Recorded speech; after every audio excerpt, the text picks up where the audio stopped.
Yeah, lean in with curiosity. Like if I have a complaint about my experiences as a woman in tech, that's, and I can't stress this enough, not a personal attack on anybody. Because it's no one specific's fault, but at the same time, we need to recognize that every single person in the tech industry contributes to the culture.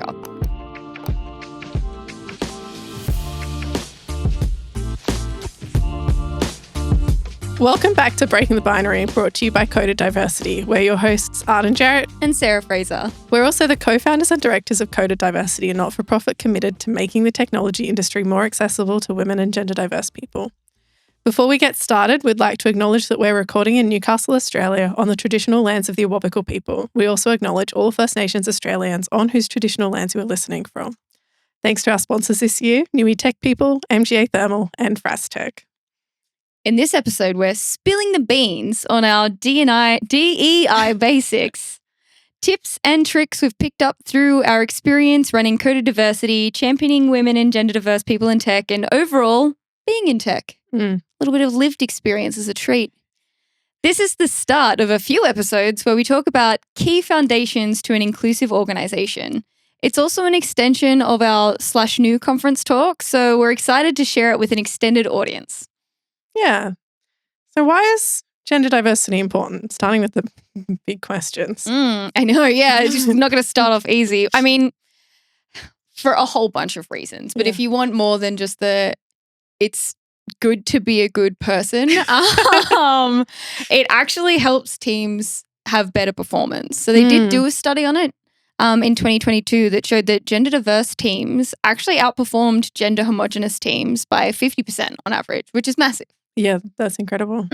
Diversity enhances decision-making and problem-solving, so all around innovation. I know at MGA Thermal, we talk about how a diverse team is a sustainable team because we're looking at being innovative and problem-solving into the future, that any sort of global problems or diverse problems that may arise, we'll then have the tools to solve them.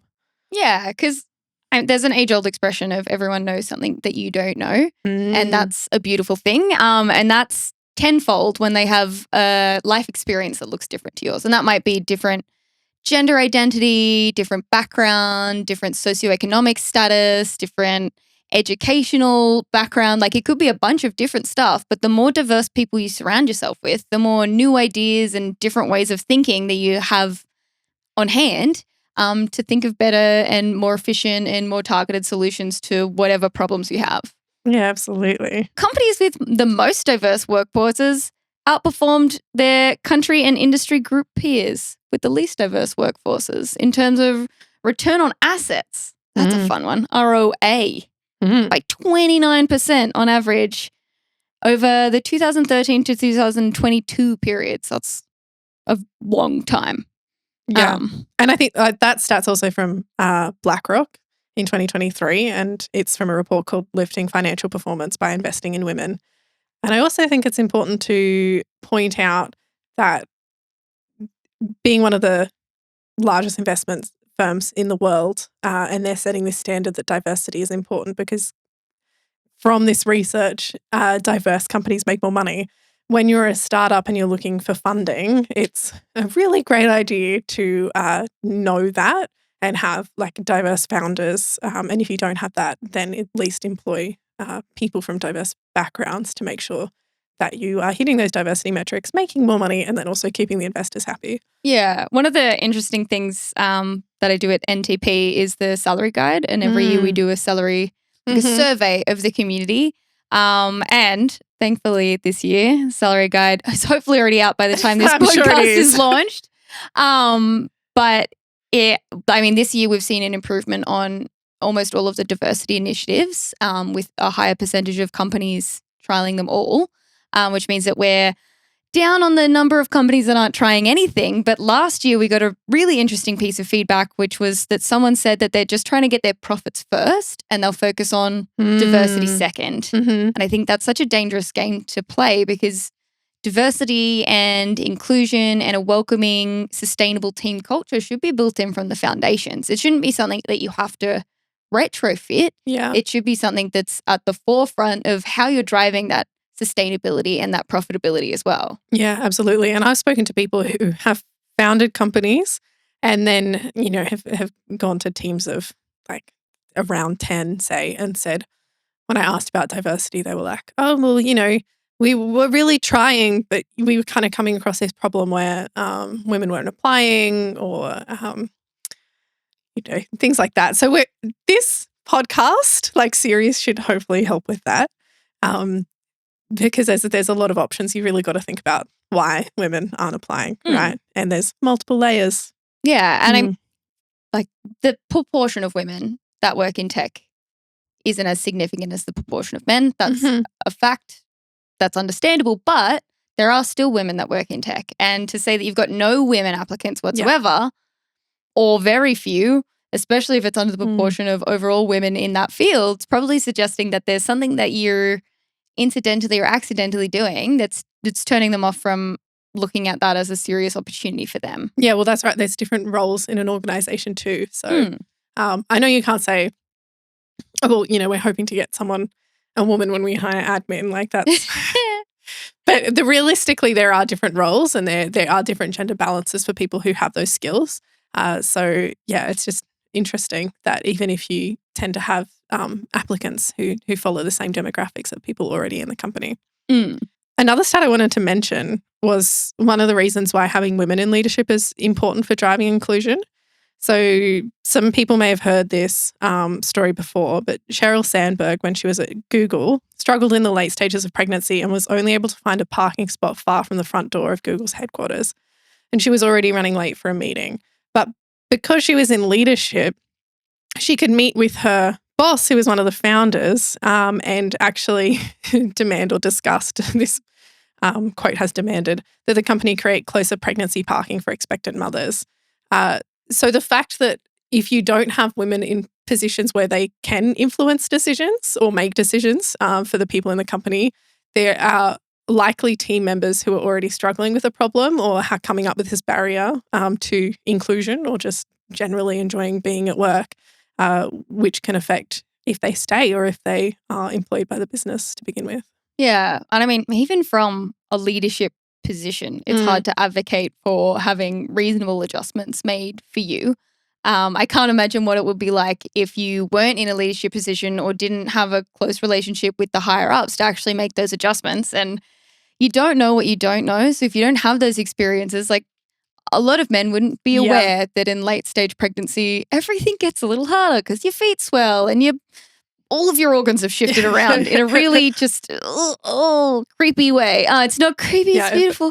I've heard it's horrible. I have also heard multiple women describe it as an alien. So yes, I imagine it does feel creepy. Yeah, and they probably haven't even thought about it because that's not something that's even crossed their radar. So it's great to have that diversity of thought and someone to actually advocate for people with those needs. Step number one is being aware. And that's such a crucial starting point. So if you don't have any women there, unless you're actively seeking out what the women in your organization need, how will you know? Yeah, absolutely. So when we talk about gender diversity, it's actually not just women. It's really fantastic to see the conversation about gender diversity gain momentum recently. I was at a manufacturing conference in Melbourne last year, and it was interesting to see where the conversation was at because, there was a women in manufacturing panel, but it was just talking about women. It wasn't talking about broader gender diversity. Yeah. And they, again, were using female and women interchangeably. Old habits die hard. Really hard. So I wanted to talk about that a bit because I didn't know until someone told me, and I was someone who was using female and women interchangeably. I want to point out that female and male is sex, not gender, and it little peeves me off when forms, like for the doctors or whatever, want to know your gender, but then say female, male, other. Yeah. You're like, I get just use the matching words. That's not it. So female and male focus on very much like the biological components, what kind of chromosomes you have kicking around. Yes, if you want to know sex, ask, but kind of don't conflate but also sex and gender.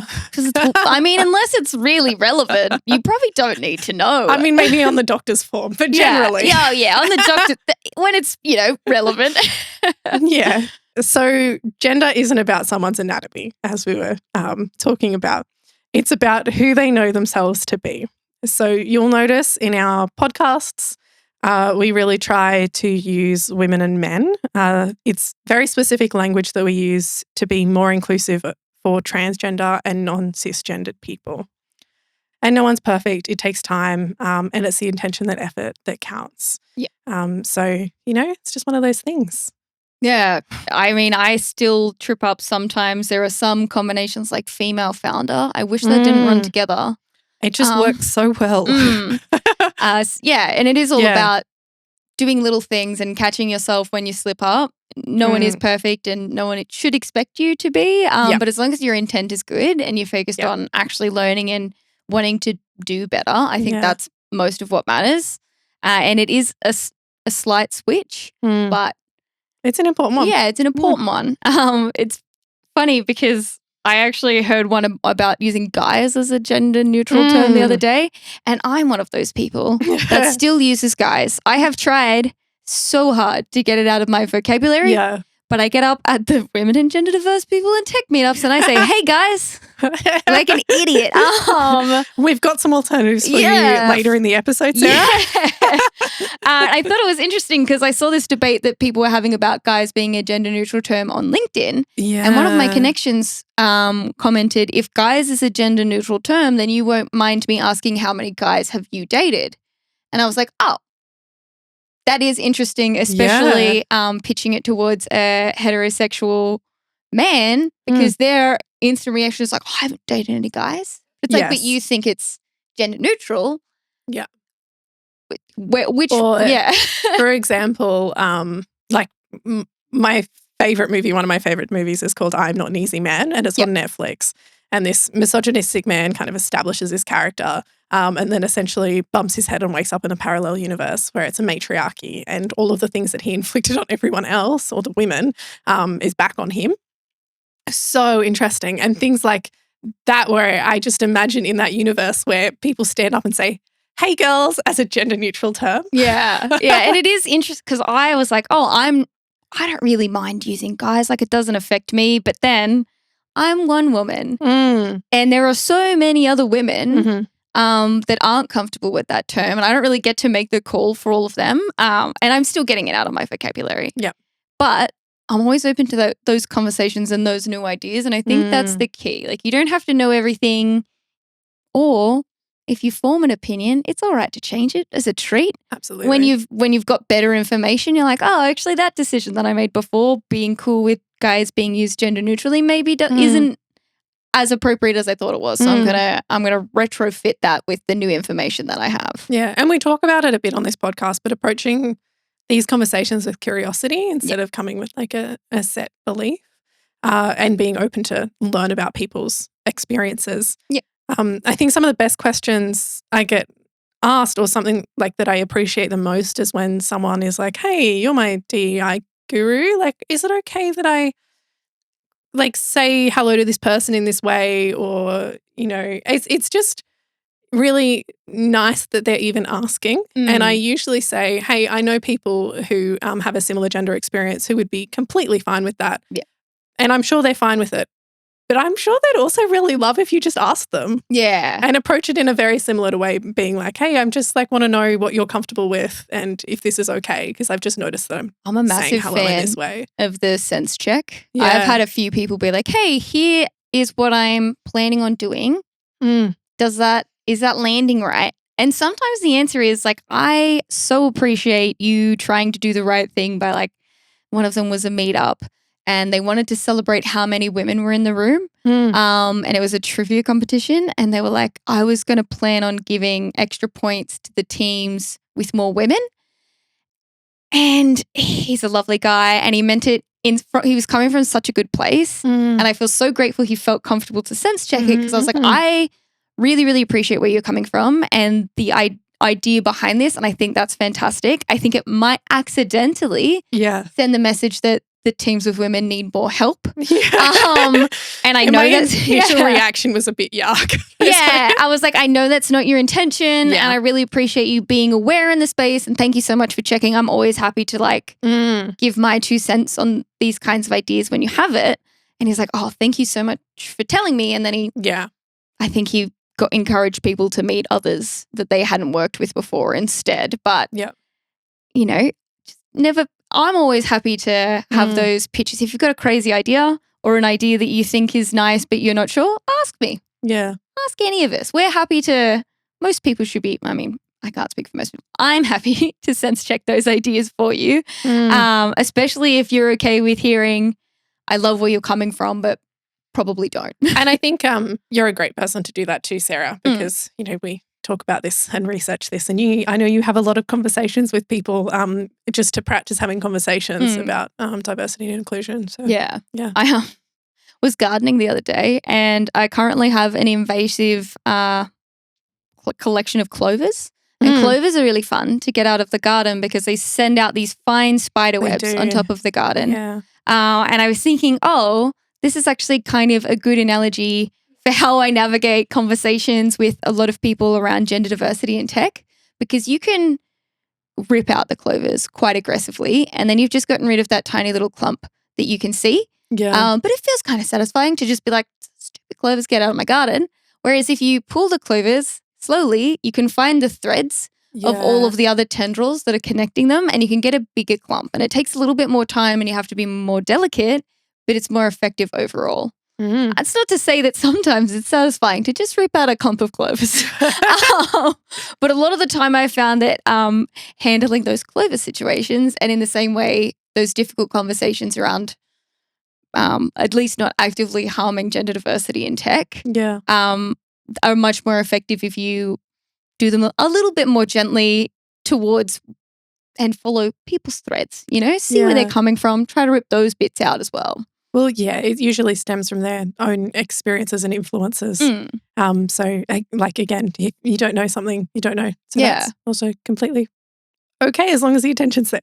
And then worst comes to worst, weed killer. No, you can't use that on people, and people aren't clovers. I think that's worth, let's go on the record of saying I don't think people are clovers. I love it.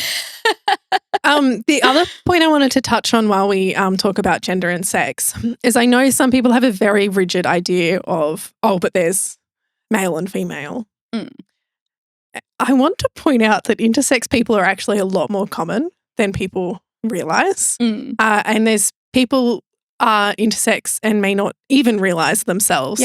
But also a lot of people do. And the stat I found was approximately 17 intersex people for every 1,000 people, so 1.7% of the population. And so even just by saying that you can divide people into categories purely on their sex is not possible. And like even without gender, I think dividing people into a binary doesn't really make sense. I don't think anyone's happier for like rigid societal rules. I don't know anyone who feels better for it. And also there's lots of cultures that aren't ours that allow for like non-binary genders. And so it's really just this Western culture that's taking a little while to catch up. We'll get there, maybe. We invented steam rail and we're like, well, that's enough progress for now. I don't know why steam rail was my go-to, but onto some practical tips. Let's talk pronouns. Yeah, love that. So you may already be across pronouns, but it's also okay if you're not. We don't know what we don't know, and hence why we're here. Some examples of pronouns are she, he, they, and you'd often see that next to someone's name as she, her. But there's also less common gender-neutral pronouns such as sie, sie, and more. If you or someone close to you has never had to worry about pronouns, it can be easy to overlook how alienating it is to be misgendered, and it often leaves people feeling disrespected and invalidated. It's important to remember you can't always tell someone's correct pronouns by looking at them. And if someone uses pronouns you might not expect, they've usually thought long and hard about it. And when someone uses incorrect pronouns, it feels gross, just to like put it politely. Politely, yuck. Yuck. I think it's kind of like we give people our name. Yeah. And pronouns are just another way that people prefer to be referred. Yeah, completely. So it's not... We accept names. Yeah, we accept names. Like if you're trying to imagine what it would be like to be on the receiving end of someone using the wrong pronoun, maybe you've been in an email chain where someone calls you the wrong name. It's there. It's written. You know, why? It was so easy to spell my name, right? And you haven't even put 2 seconds of thought into it, and you've called me Sam or whatever it is. It's kind of similar to that. Like, that's not how I want to be referred. And it just feels like vaguely invalidating that you haven't gone through the effort. Especially if it happens repetitively. If someone's like, no, you're not Sarah, you're Sam. Yeah. It just refers to you that is constantly. Similarly in emails, mostly when you call someone the wrong name in an email, it's an accident. If they correct you, you'd apologize and say, I'm so sorry. I now know it's Sarah. Yeah, I'll now know it's Sarah. If you correct them and they keep making that mistake, maybe that person's a bit of an swear word. I really don't know. We'll find out in the edit. Extraordinaire will tell us. So asking for, remembering and using someone's pronouns affirms gender identities, creates safe spaces for everyone. And identity is important, and so is showing people you care. Further on the name analogy, I think some people are a bit upset by change. Yeah. And if they don't know much about pronouns, someone changing their pronouns can seem threatening for some reason.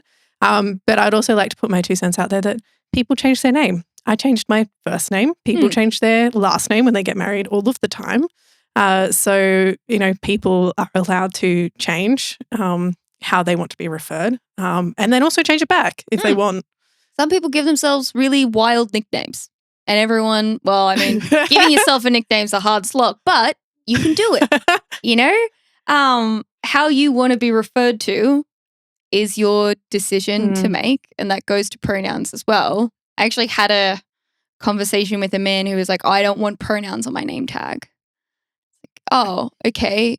Why not? He's like, I don't use pronouns. It's like, you do, because that's unfortunately how like sentence structure works. We have to use a pronoun to refer to you. And I know you were born and assigned as a man at birth, and that's the gender identity that you're comfortable with. So you feel like you don't have to clarify it. But for people who have gone through a different experience to you in living their gender identity and want to like really make it obvious what their preferred pronouns are, if they're the only ones that are putting their pronouns on stuff, that can be a really isolating experience. And it feels like maybe they will feel like they stick out more. But if everyone does it, becomes standard practice, we're used to checking for them, then that's just made the world much more accessible for people with different gender identities and expressions with very little work from us. Like it's so not a big deal for anyone who is already comfortable with their gender identity and their pronouns that people would default to use. But it makes such a big difference to people who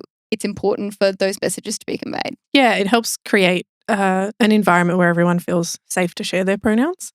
And hopefully you're also open to hearing other people's pronouns, and then it can indicate that you're a safe person and not someone who's going to attack them.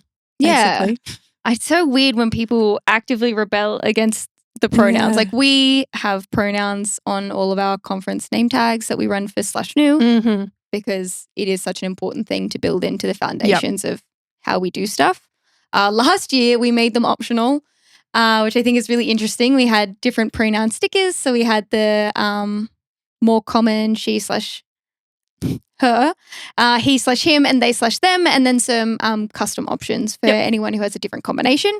And it was like you could almost make a histogram out of it. Despite there being much fewer women that attended the conference, the she/her pronoun stickers were gone in a significantly larger quantity than the he/him ones. That's so interesting. Yeah, I thought that was really fascinating. I was like, oh, what? Wow. So this year we Do some theorizing around that one. Yeah, you can. There's some data in there somewhere, but I don't know if figuring it out will make me any happier. This year we just printed them off as part of the name tag. And because people seem to not really understand what pronouns were, this year we just gave them a set standard to pick from. And some people still went out of their way to make their pronouns. I mean, you can't assume that they're a joke. But if your pronouns are ninja/ninja, it's probably not a real pronoun. Yeah. You're probably just going out of your way to be a bit of a... I'm still not sure if that's a swear. Yeah, I wrote a LinkedIn post essentially about that. But yeah, it was saying like just basically don't make fun of the other pronoun box because I use she, they, and that box exists for people like me. Yeah.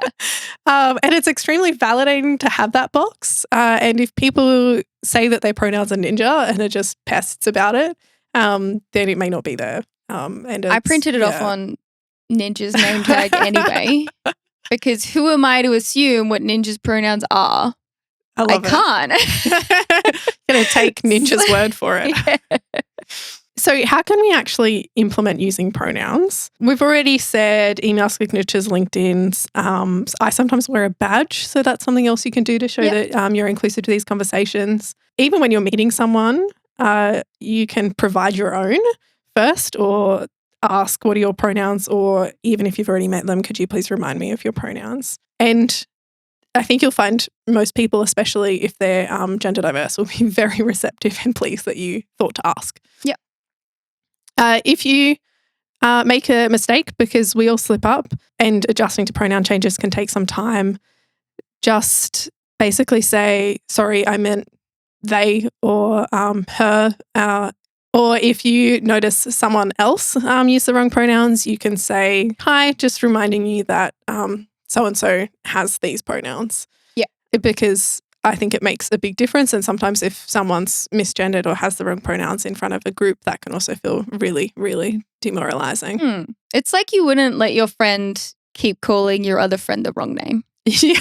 You know, your friend's name is Greg. Your other friend keeps calling them George. Not ideal. You'd mention something, wouldn't you? Because it's making the friend using the wrong name look a little silly, and it's probably making Greg feel kind of isolated from the group. And especially there's so many connotations and invalidations that gender diverse people already go through in society. So it's great to use the right one. All right. Speaking of pronouns are just one of the examples of how the language that we use kind of either purposefully or accidentally enforces and kind of cripples people to social norms. And being a woman or a gender diverse person in tech, it's really funny because we're often at the receiving end of poor or just thoughtless uses of language that diminish our value or make us feel like we're other in the industry or that our voices or opinions aren't valued. It's important to think about what you're saying and how you're saying it. Yeah, that's right. Someone's value can be obscured through language, often working against treating women as individuals with important viewpoints. So that's something that can happen as it reinforces social positions. Yeah. And as we know, women...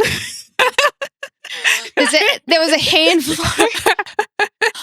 Women are still not treated equally to men. So hence the importance of language.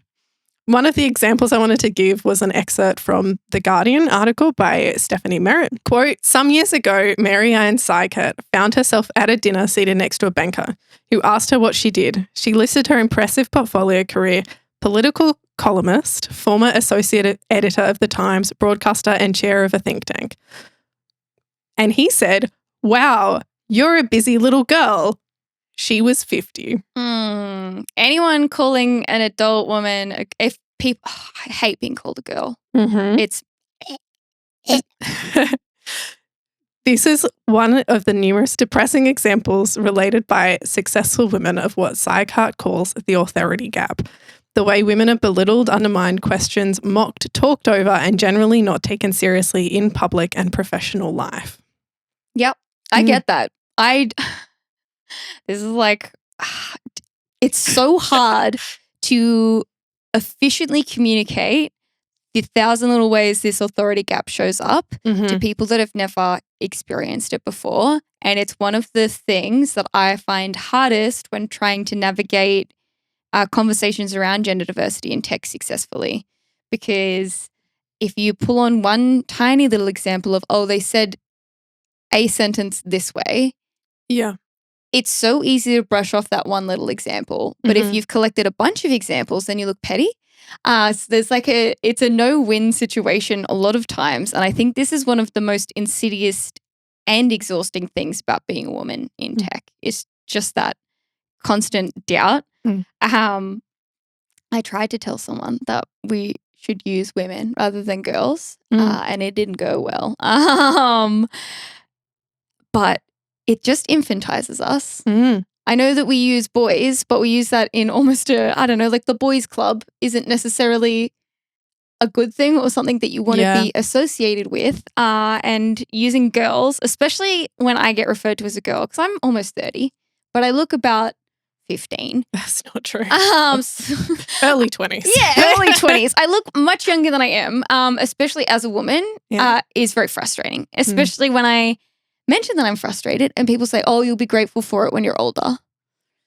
Like, well, I'd prefer to be respected for my experience and my skills now. Yeah. I put more value in what I can do and how I do it and what I know than what I look like. And to say, oh, you can't be frustrated because later on you'll be better looking.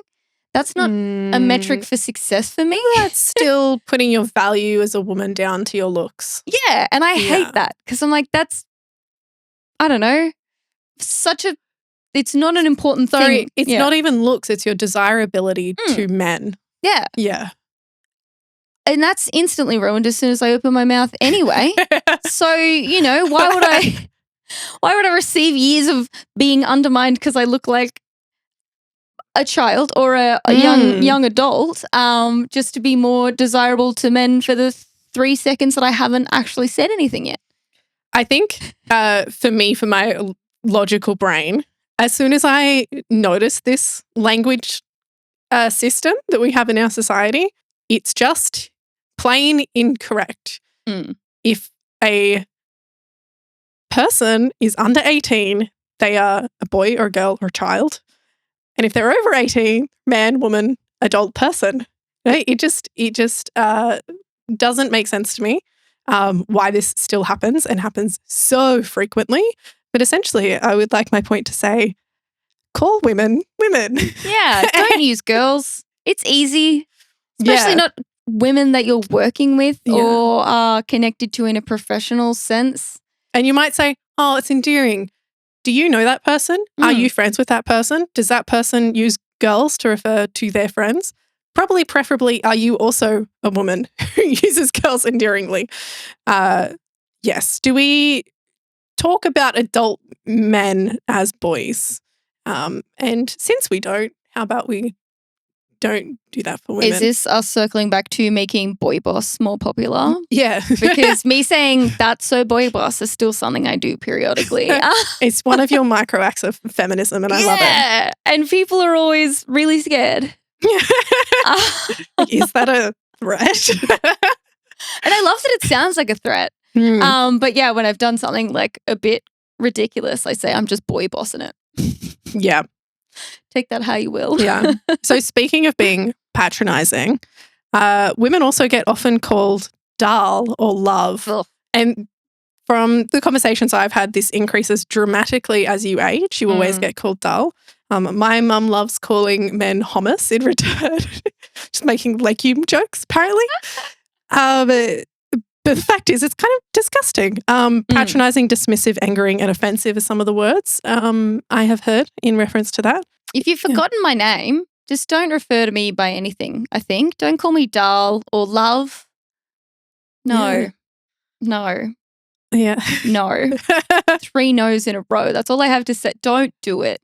If you accidentally call someone doll or love, check yourself before you wreck yourself.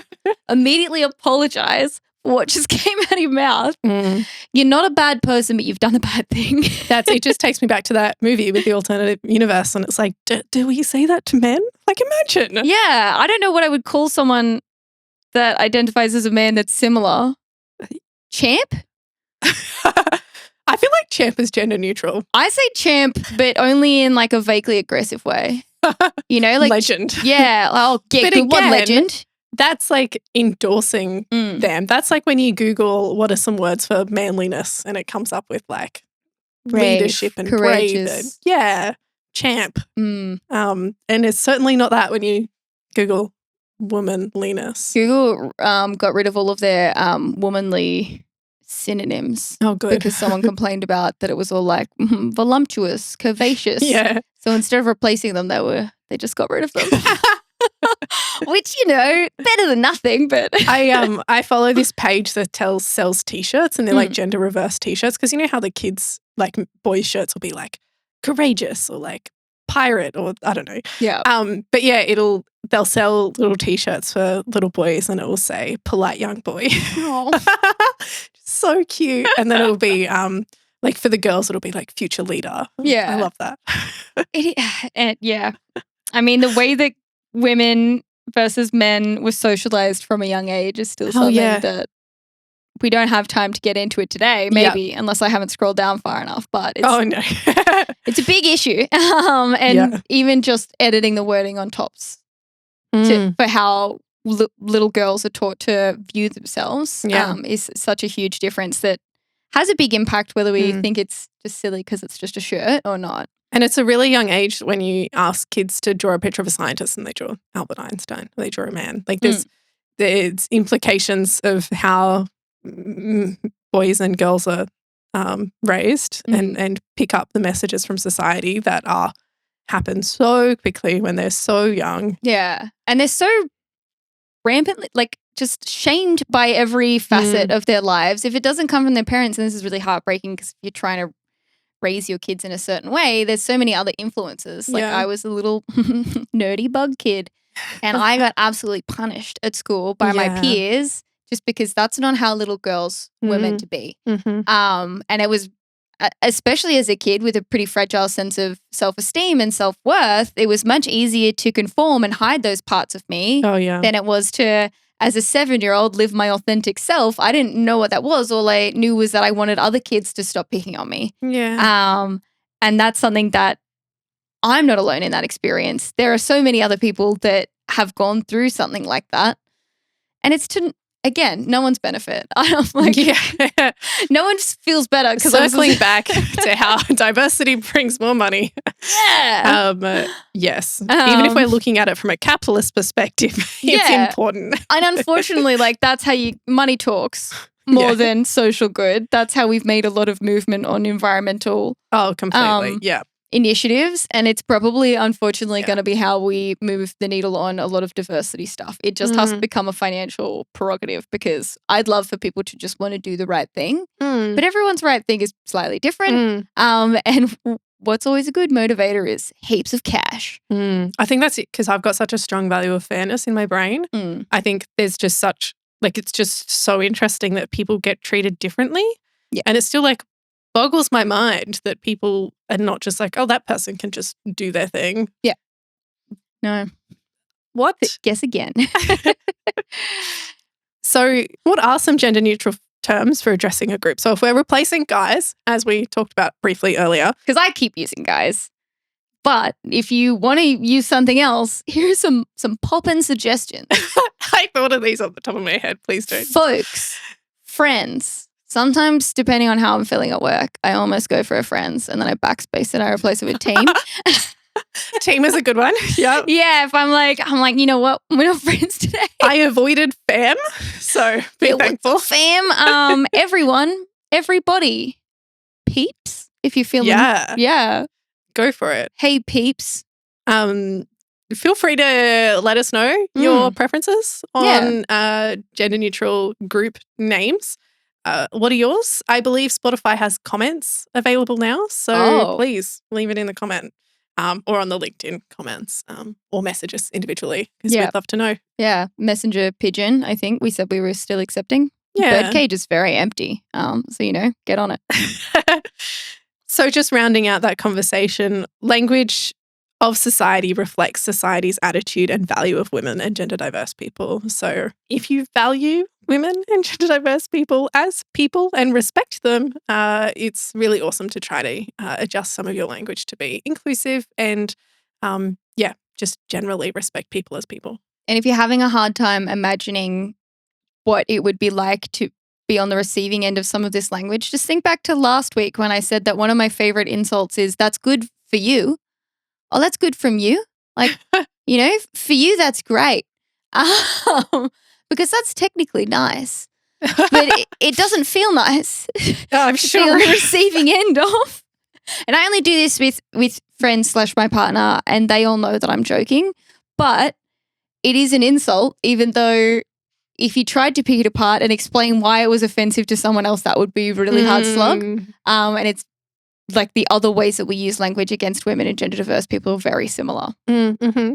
That's good from me, isn't it? It's very good for me, Sarah. And I'm really quite pleased that you don't use that on me because I take things literally. So I'd be like, oh, thanks. Thanks, I did it.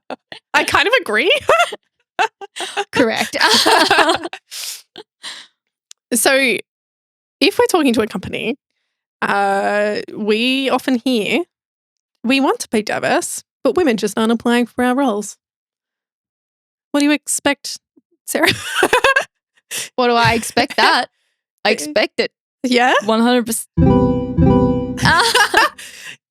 On a slightly different note, when we talk to organizations, and I think we mentioned it slightly earlier as well, we often hear people complain that they do really want to have women involved, but when they post job adverts, no women apply. And we think, how hard have you been trying?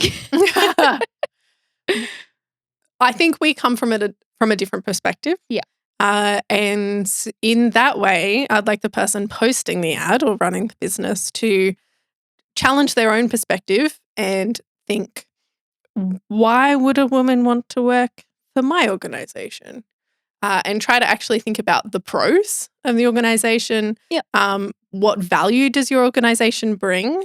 Do you pay really well? Are you really inclusive environment? Is the culture amazing? Do you have great perks? A big one for me, because I work in communications, is can they even see themselves working there? Do you post photos of women? Yeah. There's so many parts that come together, like the hiring process, onboarding, training, and we're really hoping to talk about more of these in some of the next episodes. Yeah, break apart how you can accidentally use masculine coded words to turn off women whilst using feminine coded words has no impact on the amount of men that apply, but can have a big impact on your application rates of women and other gender diverse people. Yeah, absolutely. Even job design and requirements that may not be strictly necessary in the application process, they can all impact how many women apply. More to come in future episodes. Yeah, absolutely. Unless we forget. No, you'll remember. I won't, but you will. Yeah, so that's it. Just think about it the other way. If you were a woman, why would you apply? Yeah, what about what do you the actually job? bring? And because that the reality is that there's less women in tech, as you were saying.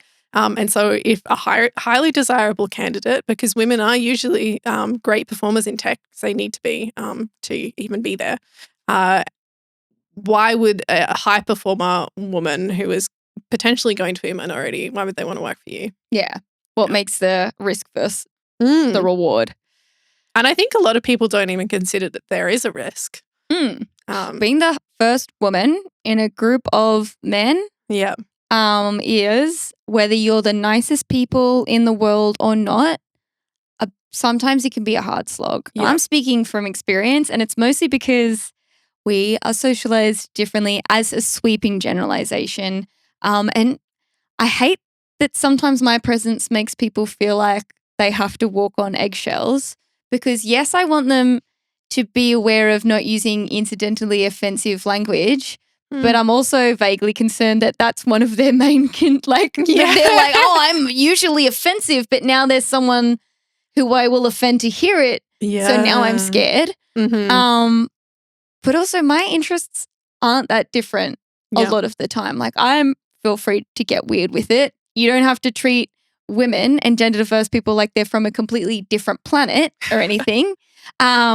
Just treat us like people and have the same respect that you would for others. And, should be pretty easy. But yeah, teaching an all-man team how to act and behave and just get used to the fact that I look slightly differently to what they're used to is exhausting. This is absolutely a tangent, but just wanting to be treated like people. It really gets me when, for example, leaders or politicians will stand up and say, I understand, I value women because I have a daughter and a wife and a mother and a sister. And it's like, dude, we're also people. Like, do you only value us in your relationship to you?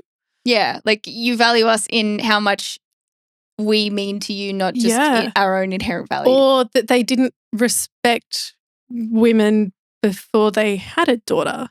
That even one more scary. Is so deep. Or the whole thing about, but would you trust your daughter with them? But why don't you just respect people? Why is this and I know everyone has different lenses that they need to understand things, but at the same time, women are people. Trying to advocate for being like, hey, I'm a person. Yeah. And also gender diverse people are people. Yeah. It's in the, it's on the can. Gender diverse people. That's right. So one of these keys that we're trying to get across, key points, is listen to diverse perspectives. Yeah. Because it might be difficult to understand some of the struggles that women have, for example, applying for your role or even existing in your organisation if you don't talk to someone who has that experience. So how would you recommend seeking these perspectives, Sarah? First, recognizing that you don't know what you don't know, and that's okay. For all of the tech-minded people, think of it as if you're a software developer and you're developing an application and you haven't touched any cybersecurity and you have no idea what it's about. So you go talk to a cybersecurity professional, bounce a couple of ideas off them, hear from their experiences, what they've seen, what impacts them. You've just learned a bunch about the things you should be aware of in your own development and your own work practice, just from a conversation, hearing their experiences and understanding a little bit more about where they're coming from. Learning more about gender diversity and women in the workplace and the experiences of people like us is as easy as having a conversation, listening to what they say, being curious about life experiences that are different to yours, and then seeing what you can take and learn from that. Yeah. Key being listen. Yeah. And also believe. We touch on that next. If you're ever tempted to say, no, that didn't happen about something that happened to someone else where you weren't present, even if you were present, I don't know, man, don't. Don't. I wanted to give everyone listening a pat on the back, or pat your own back since we're not in the same room, and also consent before I pat you on the back. Non-consensual patting is a crime, I think. I don't have the legal documents on that, but it feels like it should be a crime. I'm trying to get to well done on listening to this podcast. If you don't already share our perspectives, but also if you do, because we love you. But essentially listen to podcasts with different perspectives, go to talks and speaker events, meetups. We also hold a meetup, which may be wonderful for you to come and speak to some women in tech. And also, as I just said, talk to women and gender diverse people in the space. Yep. And make sure you are listening to them. Yeah, lean in with curiosity. Like if I have a complaint about my experiences as a woman in tech, that's, and I can't stress this enough, not a personal attack on anybody. Because it's no one specific's fault, but at the same time, we need to recognize that every single person in the tech industry contributes to the culture. Yeah. It's not just some intangible thing that's happening completely separate to us. We all make a difference. Yeah. And saying, well, the people doing this, they're awful, but they're somewhere else. I don't know about it. Take a step back. How are we individually contributing to the culture that we're existing in, and how can we shift that for the better as well?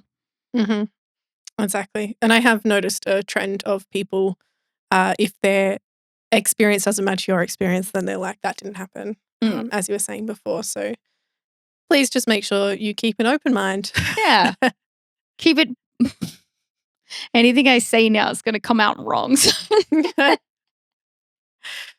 So diversity and inclusion is obviously important to us and in general. How can we remind people about diversity in our everyday life? Life and work, existence. I think it's a funny one for me because I am now going through the process of encouraging more men to feel confident in having conversations around diversity and the ways we talk about women, especially when there aren't women in the room. Mm-hmm. It's almost as if you get a free pass to say rude or just inappropriate stuff about a particular group if no one from that group is there to hear it. But that's how you just make sure that those ideas never die and that it's ingrained in the fabric of our culture. If you're a man and someone says something blatantly sexist, we give you permission, not that you needed it, but to have a conversation around why that isn't appropriate. Yeah. And feel empowered to actually have those conversations yourself, because I don't want to have to hear every person make a sexist comment and then have a well thought out, meaningful conversation to them about it. I don't have the time or the energy. So the more conversations that you can help us have about what constitutes appropriate and inappropriate behavior, the better. And I think that goes for any spread of diversity. Yeah. Anytime you hear something that's inappropriate or harmful or just generally not nice.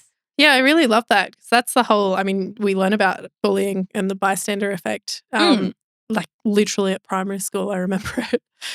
So essentially if someone says something rude, belittling, like awful, just like pull them up on it. Yeah. And like, hey, like that's not cool. It doesn't have to be a big confrontation in the moment. It can be pulling them aside later and being like, hey, I wasn't comfortable with what you said there. Yeah. Or as simple as if you're not ready to have the conversation and they mean it as a joke or something, don't laugh. Let them sit in that deeply uncomfortable silence. Yeah. That's my worst fear.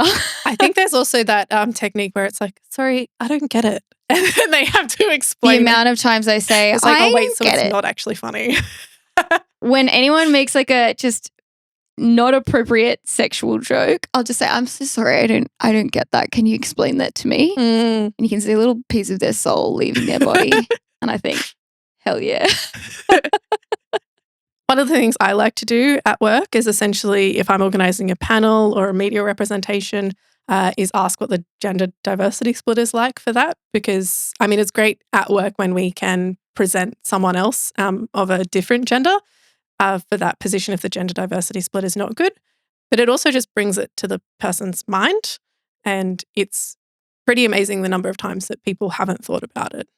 Yeah, especially if it's something that's hard and you've got a bunch of stuff happening with the whatever kind of media activity it is, it can fall to the wayside. So it's always good to have someone remind you. It actually brings me back to a group that I had a little bit of trouble with, which was that CSIRO, I don't know if he's still the CEO, but he was a male champion of change, which we can pull that apart as much as we want. I didn't particularly care for the way that the group was executed. The idea in itself was coming from a good place. So the idea was that the male champions of change would ask if there was 50% representation of men and women on a panel, and if not, why not? And then would refuse appearances where there wasn't sufficient gender diversity. And I thought that in its core is really good, and it gives them like sense of responsibility and a sense of involvement for a lot of men to be actively pushing for diversity as well. I didn't like it because one, male champions of change, two, on our little ID tags to scan into the building, it just had male champions of change on it as one of the initiatives, but nothing like that was focused specifically on women or gender diverse people in the diversity about them. Yeah, which I thought was really interesting. That's one of those things I should have run by you, Sarah. Yeah. Or coded diversity. Shameless plug.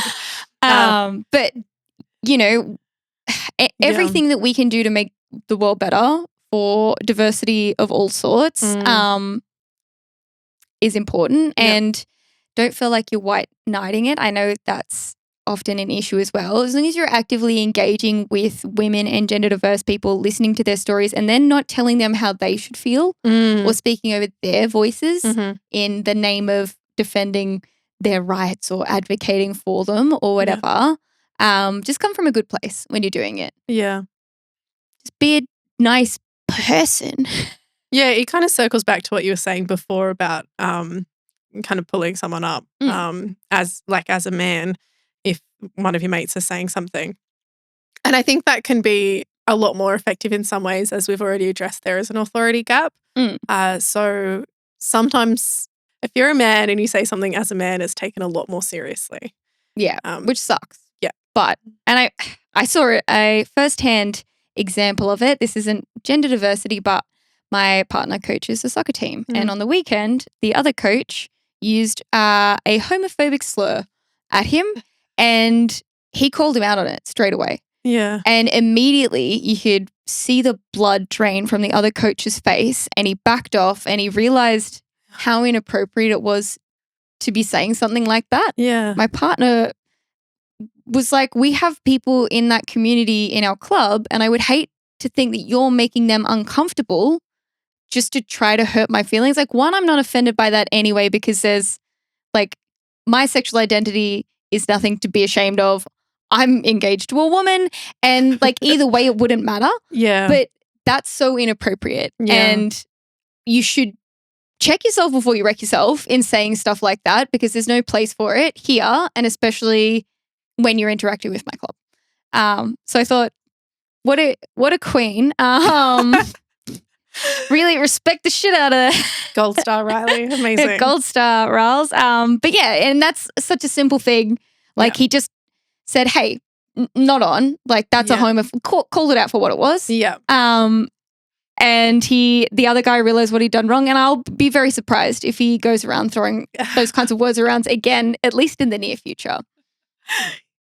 Amazing. So I wanted to begin our wrap up by saying we are after continuous improvement and we are also seeking your feedback. Like if there's something that we have said that doesn't quite sit with how inclusive we want to be, then we don't know what we don't know and we'd like to learn through your experience as well. So please let us know, preferably in a direct message, because that way we can chat to you about it. They're definitely like the guys thing, constantly looking for ways that we can do better and we're always open to that. Yeah. So yeah, definitely hit us up. Unless you're that one guy on LinkedIn that left me a hate comment. I also got essentially a hate phone call. Oh yeah. But to be fair, for something that I think was meant to be a hate comment, a lot of the things were really nice. He said that I had a lot of agreeable opinions. And you were very politically correct. Yeah. Yeah. I think he green, was diverse, and LGBTQI friendly was one quote from the comment. And I was like, these are all facts. Am I meant to feel insulted about how I live my life? Because he's right. And then he attached a picture of a car. So I'm not sure if it's actually, am I being hate mailed by a transformer? Oh my God. It was a selfie. Bumblebee, what's happened? So preferably don't leave hate comments, but or do. Yeah. I mean, if they're all secretly compliments, I'm on board. That's what I was kind of thinking when I got mine was we must be doing something right. He did at the end say, is it all an act? I was like, I am so ADHD. I'm constantly masking. So also, yes. Like in a way. Yeah. I don't know what my real personality is. I'm just a collection of mirrors. I'm just 6 mirrors in a trench coat. Another trench coat reference. Okay, well, we'll link some of our favourite articles we found through our research for this episode in the description. You'll also find our website, codeddiversity.org, LinkedIn, Meetup Group and Instagram. Please follow us on all of the platforms to stay up to date and support our community. Don't forget to follow, leave us a good review, and recommend this podcast to all of your friends. And Sarah, do you have any random facts? I do. I was trying to make a polymer clay capybara the other day. You know, and I should have seen this coming because I'm pretty sure they're the world's biggest rodent, which is a fun fact in itself. They feel like they should have hooves, right? Yeah. They have creepy little rat hands because they are a rodent. I feel like that kind of makes sense too. I don't know. Look it up. I was like, I don't like capybaras anymore. And I gave them hooves. Don't they have like no natural predators? So they're just like... Until I was... No. But they're just like chilling with all of these different animals because they're just like, yeah. Yeah. What are you going to do? I'll slap you with my little rat hands. Yeah, they're gross. Also, they're super friendly. Don't look up yak feet either. I was trying to make a bunch of polymer clay things. I thought that capybaras had yak feet, yak-like feet. Turns out yak feet don't even look like what I thought yak feet were. I love that this is just an info dump for you. And I feel like we should do this at the start so that we can like stay on topic. Just don't Google any feet. I generally do. I'm not the foot police, but that's the fun fact. Just don't Google feet. Anyway, so next time you look at a capybara, just know that it's got some serious grippers on it. All right, goodbye.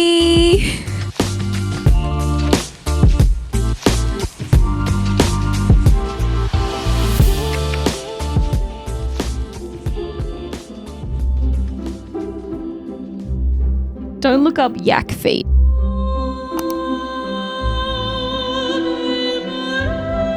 Grippers! They feel like they should have hooves, right? Yeah. They have creepy little rat hands because they are a rodent. I don't like capybaras anymore. Don't they have like no natural predators? Until I was